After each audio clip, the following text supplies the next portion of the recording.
तो चलिए सीधे इस विश्लेषण में चलते हैं। आज हम प्राचीन इतिहास की उन गहराइयों में उतर रहे हैं जहां मानव वंशावली और समय की कड़ियां आपस में जुड़ी हैं। ये विषय ना सच में बेहद रोचक है, क्योंकि ये हमारे अस्तित्व की बिल्कुल बुनियादी नींव को खोल कर रख देता है। मेरा मतलब है, अतीत को खंगालने का मतलब सिर्फ पुरानी बातें जानना थोड़ी है। ये तो आज के हमारे वजूद को समझने का एक जरिया है।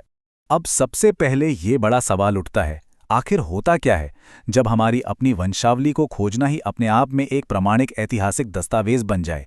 सोचिए जरा, जब हम इन प्राचीन कड़ियों को जोड़ते हैं तो क्या वहां सिर्फ एक परिवार का नक्शा बनता है, या फिर सदियों पुराने इतिहास का एक पूरा नया अध्याय सामने आ जाता है? यही वो सबसे मजेदार पॉइंट है जिसे हम आगे विस्तार से समझने वाले हैं। सेक्शन 1, पैतृक कालानुक्रम को परिभाषित करना।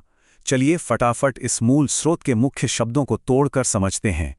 यहाँ स्रोत का एक बिल्कुल सटीक वाक्य इस पूरे विश्लेषण की फाउंडेशन सेट करता है। The chronology of ancestry, history. बस इतना ही, एक छोटी सी लाइन, लेकिन इसमें एक विशाल इतिहास को समेटने की ताकत है। सच में यही वो बिंदु है जहां से इस पूरे टॉपिक का विस्तार शुरू होता है। सबसे पहले बात करते हैं क्रोनोलॉजी यानी कालानुक्रम की। इसे समझना हमारा पहला और सबसे जरूरी कदम है। खैर, इसका आसान सा मतलब है घटनाओं या तारीखों को उनके होने के सही क्रम में व्यवस्थित करना।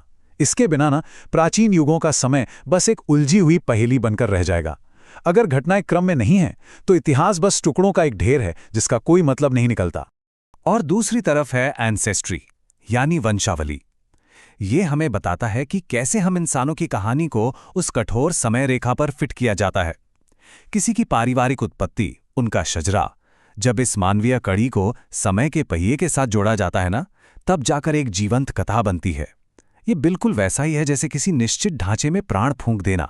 सेक्शन 2, ऐतिहासिक दस्तावेज के रूप में वंशावली। अब देखते हैं कि क्रमबद्ध समय और मानव वंशावली आपस में कैसे टकराते हैं। अब ये तुलना देखिए, ये सच में बहुत दिलचस्प है।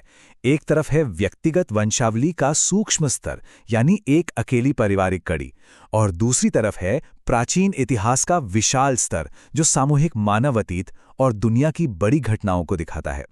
यहां समझने वाली बात यह है कि ये दोनों एक दूसरे के विरोधी नहीं हैं, बिल्कुल नहीं, बल्कि ये छोटी छोटी व्यक्तिगत कहानियां मिलकर ही तो वो बड़ा प्राचीन इतिहास घड़ती हैं।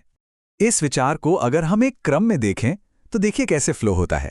पहला कदम पूर्वज जो कई पीढ़ियों पहले थे, दूसरा कदम जब उनकी वंशावली का दस्तावेजीकरण शुरू होता है, और अंत में तीसरा कदम वही कड़ियां आधुनिक इतिहास यानी एक सामूहिक दस्तावेज बन जाती हैं। ये बहुत ही शानदार तरीके से दिखाता है कि कैसे पीढ़ी दर पीढ़ी इकट्ठे हुए रिकॉर्ड ही अंत में वो ऐतिहासिक दस्तावेज बन जाते हैं जिसे हम आज जानते हैं। सेक्शन 3, इतिहास की बुनाई। इस आखिरी हिस्से में हम देखेंगे कि ये सारी गहरी बातें आखिरकार एक अकेले शक्तिशाली शब्द में कैसे सिमट जाती हैं। तो सबसे मुख्य मुद्दा इस तार्किक प्रवाह को समझना है। यहाँ 3 आसान कदम हैं। पहला, वंशावली को ट्रेस करना, दूसरा, एक कालानुक्रम स्थापित करना, और तीसरा, इतिहास का संकलन करना। ये पूरी तरह स्पष्ट करता है कि अपनी वंशावली को खोजना और उसे समय के हिसाब से क्रमबद्ध रूप देना असल में इतिहास का संकलन करना ही है। हर परिवार इसमें एक नया अध्याय जोड़ता है, और यही चीज उस स्रोत की गहराई को शानदार तरीके से साबित करती है। The chronology of ancestry, history ये क्लियरली दिखाता है कि इतिहास असल में पैतृक कालानुक्रम का ही एक विशाल रूप है। दोनों अलग नहीं हैं। जैसे छोटी छोटी धाराएं मिलकर एक विशाल नदी बनाती हैं, ठीक वैसे ही इन व्यक्तिगत कड़ियों से पूरा इतिहास बनता है। एकदम हैरान करने वाली बात है ना? तो इस विश्लेषण को समाप्त करते हुए एक बहुत ही प्रेरक सवाल छोड़कर जाना चाहता हूं। सोचिए, हर एक व्यक्तिगत वंशावली, हर एक परिवार की कहानी आखिर इस प्राचीन और आधुनिक इतिहास के इस विशाल दायरे में कैसे फिट बैठती है।